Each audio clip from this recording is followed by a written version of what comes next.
Welcome to the show, everybody. Welcome to the Right Angle Report, where we cut through the noise and bring you the truth mainstream media is terrified of. I'm Joe. I'll be your host for today and, of course, every day. Now, we got a good show today. I mean, this is really getting crazy and out of hand. We're going to be breaking down the reality of Trump's historic showdown with President Zelenskyy. The American First agenda is really taking shape, and everybody can kind of see that this is a big change from the way everything was run. And, you know, this is the America First agenda. This is a huge moment. This is what happens when the U.S. stops being the world's piggy bank, or more particular, the squandering of our tax money. Let's dive in, but before we begin, make sure you hit that like and subscribe button. This is a brand new channel, and we're going to grow it out there. We're going to see how big we can get. Let's see if we can rival the quartering up in here. All right, now, for the first segment today, we're going to go over what happened yesterday in the Oval Office. Because, I mean, it's very important, folks, that we understand what's actually going on here. This is what America First looks like. You know, that's first and foremost. This is what it's going to look like. President Trump has made it crystal clear to Zelenskyy, the free ride is over. There's no more blank checks, no more U.S. taxpayer dollars funding endless and needless wars. This is their war. This is not America's war. This is Ukraine's war. This is Russia's war. This don't have nothing to do with us. Zelenskyy walked into the meeting expecting another payday, and Trump sent him packing. And that's the way I like it. And that's the way I would have it. Let's go right into this meeting that happened yesterday and really dive into it and see exactly what's going on here. I got stuff everywhere. Let's grab this. Boop, boop, boop, boop, boop, boop, boop. What kind of diplomacy, JD, you are speaking about? What do you mean? I'm talking about the kind of diplomacy that's going to end the destruction of your country. Yes, but if you Mr. President. Well, see, Zelenskyy wasn't wanting a ceasefire without security guarantees that if Russia broke it, that we would come in ourselves and attack Russia, which would just instantly be World War III. You know, instantly thermonuclear war. With respect, I think it's disrespectful for you to come into the Oval Office and try to litigate this in front of the American media. Right now, you guys are going around and forcing conscripts to the front lines because you have manpower problems. You should be thanking the president for trying to bring... Now, think about this. Conscripts to the front lines. These are people straight up off the street. You know, you get them in there. A lot of people, they have a mandatory service over there anyway. So a lot of people are veterans. They understand how to fire weapons. Well, if you haven't done something in 20 years, you're probably not going to be very good at it. Or if you're 80 years old, you're not going to be very good at it. The simple truth is, Ukraine is running out of men. They have almost every man in their country has died in this war, or a good portion of them. All the fit, all the ones that would be your first pick in a war, they're dead. I mean, they've got murdered basically on the front line trying to fight Russia. I mean, so you can't. What you gonna do? Say what problems we have. I have been to. Count once. I've actually watched and seen the stories, and I know what happens is you bring them on a propaganda tour, Mr. President. Do you disagree that you've had problems bringing people into your military? And do you think that it's respectful to come to the Oval Office of the United States of America and attack the administration that is trying to prevent the destruction of your country? A lot of questions. Let's start. Zelenskyy had the nerve to come into our White House and act entitled to your money, to your hard-earned tax dollars.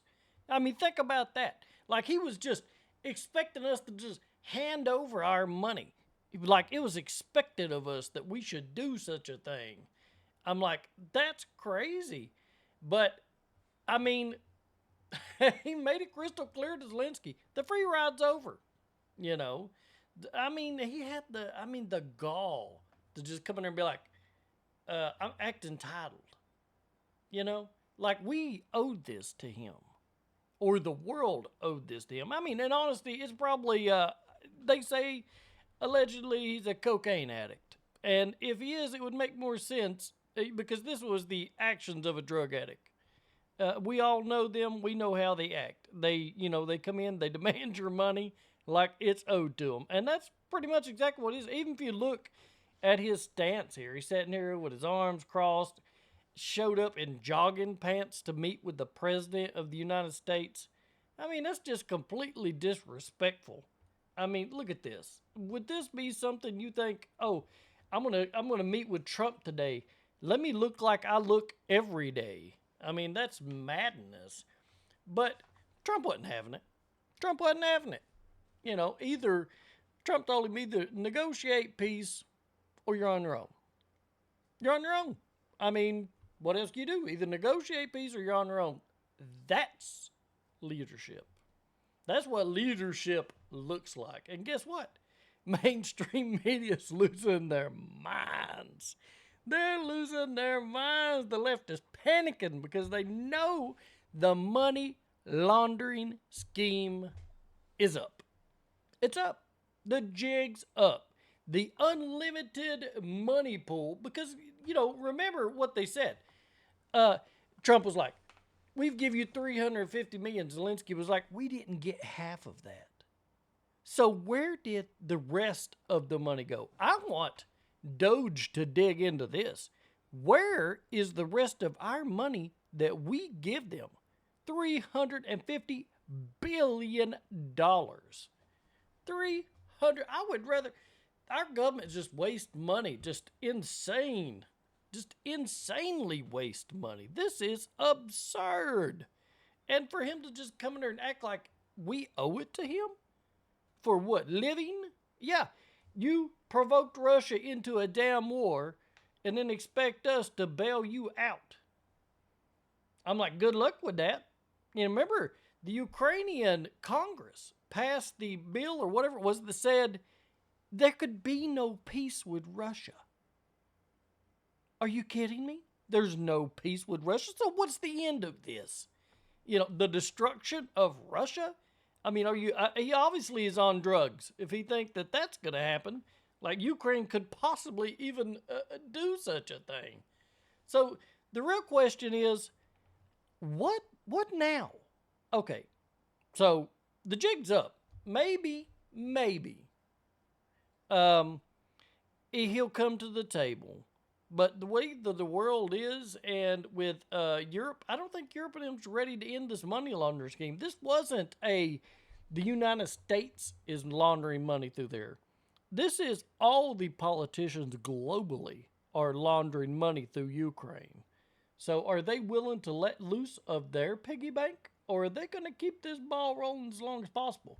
Because there's no way Russia loses this in a fight. Zelenskyy and Ukraine's only hope is for peace, is for a ceasefire. They've lost 10% now. When do you stop? When you've lost 20? When you've lost 30? When you've lost 90? Do you stop when there's no Ukrainian left to fight? Are they going to fight and launder money to the last Ukrainian? Is that what's happening here? I don't know. So what we need to do is, what does the future for Ukraine look like without us involved? What is it without us involved? So let's take a look. There is a couple articles out that has this in here.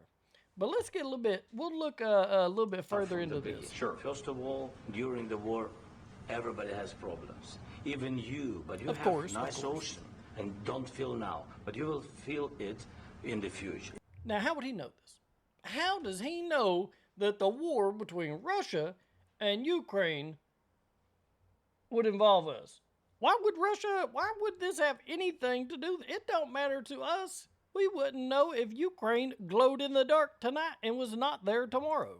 God bless. You don't know that. God bless. You don't God know bless. that. You will not have a war. Don't tell us what we're going to feel. Exactly. We're trying to solve a problem. Don't tell us what we're going to feel. I'm not telling you. Because I'm you're in no answering on position this to question. dictate that. That's Remember exactly what this. you're doing. I'm not You're in dictating. no position to dictate what we're going to feel.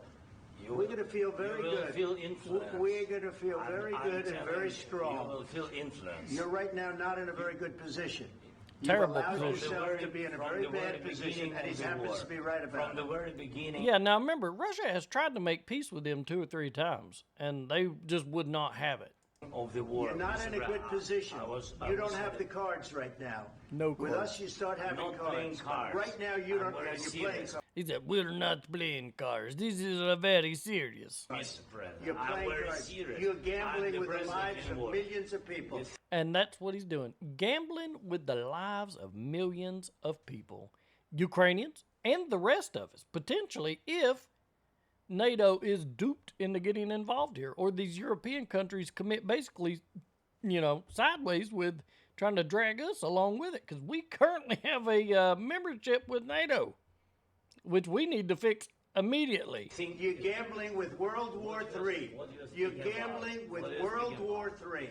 Yeah, gambling with World War III. Are you ready to gamble with World War III? I'm not. Are you willing to die for Ukraine? Slavo Ukrainia to death? Fuck no. Hell no. Not even the damn remotest, slightest possibility. Neither is Trump. Trump's no dumbass. He's not going to have it. He knows this is all a money grab. These people don't give a shit to money grab you to death. They don't give a damn if it ends in your death. What does that have to do with them? As long as they can keep this grift going as long as possible. Now, okay, check this out. Today, Zelenskyy went over there, had a meeting with Britain, the Prime Minister. So, as soon as he got there, basically, this guy right here, he's like the Prime Minister or whatever. He's the main man under the king in the UK. Yeah. As soon as he got there, oh yeah, buddy. He got there and immediately do give him like $2 billion. Basically. That's what just happened. Ain't no point in reading all this. I've read it for you. Guy give him $2 billion. Friend or foe. Keir Starmer, I think his name's like Starmer is really what it is, now walks a tightrope between Europe and the U.S. He's part of the system. This guy is. This guy's part of the Joe Biden globalist system. So he's all on board with keeping this damn grift going and keeping this war going until there's no Ukrainians left. Now the question is, what does it look like since we're getting uninvolved for Ukraine? It looks like this. Ukraine have low chance to survive without U.S. support. And being that we're not getting in this battle, this is what they're left with. And that's fine with me. I don't give a shit. You don't want peace, you can't have peace. Now, if I was a Ukrainian, I'd be pissed because their only hope is for peace. But with this midget right here running the damn show, it's not going to happen. It absolutely will not happen. This dude does not want peace. He's not interested in peace. You know what he's interested in? Money. More money. As much money as he can get. And that's a sad thing. Excuse me, guys. Somebody keeps calling me. Don't understand. But I'm like, this is ridiculous. This is ridiculous. I mean, how is he expected to survive? With no money. It's our missiles.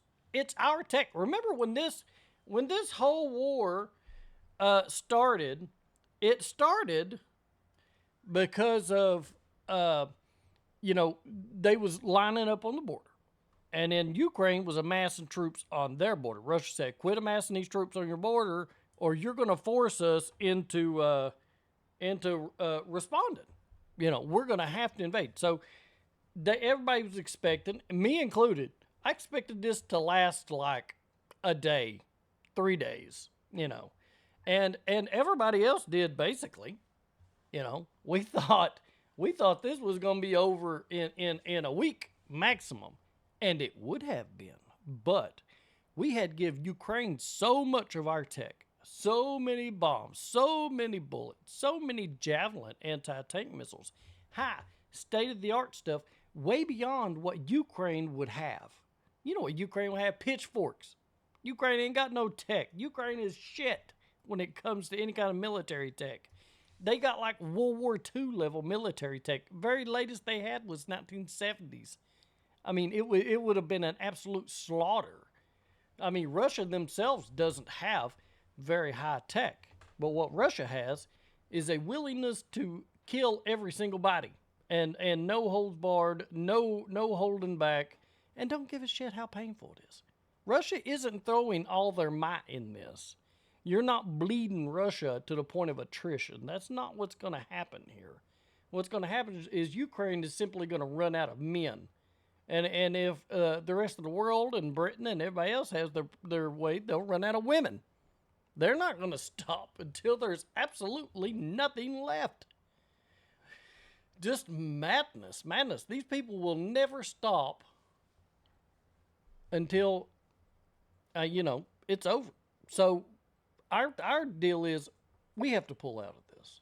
We've got to withdraw. This is not our problem, and we should not be in this. And we can't be in this. This is a sideways. I can't say the other way, but, if all these countries want to commit sideways, let them. I mean, what else can we do about it? You can't stop them. You can't stop them from continuing to pour money into this madness and keep this going. This is just what they want to do, so that's what they're going to do. They're not going to stop this grift. This grift is going to carry on until there is nobody left if they have their way. But thank God we got Donald Trump in there, and he's not willing to keep putting our money toward it to keep the bloodshed going longer. It just makes no sense. But folks, this is what real leadership looks like. Trump is putting America first and showing the world that we're done being the piggy bank for endless wars. Zelenskyy just learned the hard way. This isn't Biden. And this isn't Biden's America anymore. Now I want to hear from you. Do you support Trump's decision to cut off Ukraine? Drop a comment, like this video, and if you want to hear more of the truth that the media won't tell you, hit that subscribe button. Until next time, y'all stay safe, and I'm